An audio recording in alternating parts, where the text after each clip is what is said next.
Katika maisha yetu ya kiroho na katika maisha yetu tunayoishi duniani, kuna namna ambavyo tumekuwa tukipatiwa vitu vya thamani na Mungu wetu wa mbinguni. Baba yetu wa mbinguni ametupatia urithi wa kipekee, na kila mmoja amepatiwa urithi kwa namna ambavyo Mungu amekuwa akipenda.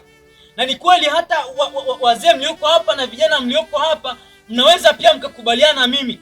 Ni kweli mnaweza mkaa wote mmezaliwa nyumbani, lakini hamtapewa urithi sawa. Kuna ambaye atapewa namna hii, kuna ambaye atapewa hiki, kadri ambavyo baba atakuwa akihitaji.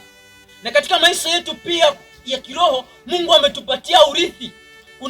Kuna mtu ambaye amepatiwa urithi wa tofauti na mwingine, na urithi huo unakuwa ni wa tofauti. Urithi ambao amepewa mchungaji fulani sio ambao urithi utapewa wewe. Urithi ambao amepewa mwimbaji fulani sio urithi ambao utapewa wewe. Urithi ambao amepatiwa baba fulani sio utakaopatiwa wewe.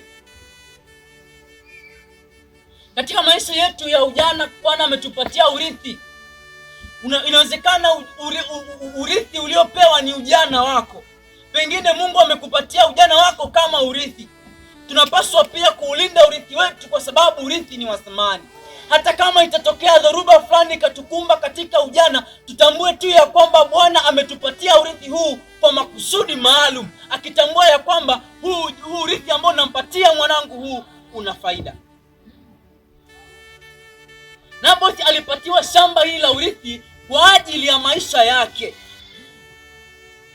Sikia, inawezekana Bwana amekupatia uzuri wa uso. Huo ni urithi ambao Bwana amekupatia. Haupaswi kuutumia vibaya. Inawezekana Bwana amekupatia ujana kama urithi wako. Huo ujana haupaswi kuutumia vibaya, kwa sababu Mungu ana makusudi maalum na ujana ambao Bwana amekupatia. Haijalishi hata kama itatokea wakati fulani watu wakaanza kusema ya kwamba huyu ni wa wapi au huyu anafanya nini, lakini tambua ya kwamba na unapaswa kuelewa, kusimama imara, kwa sababu huo ndio urithi wa pekee ambao Bwana amekupatia.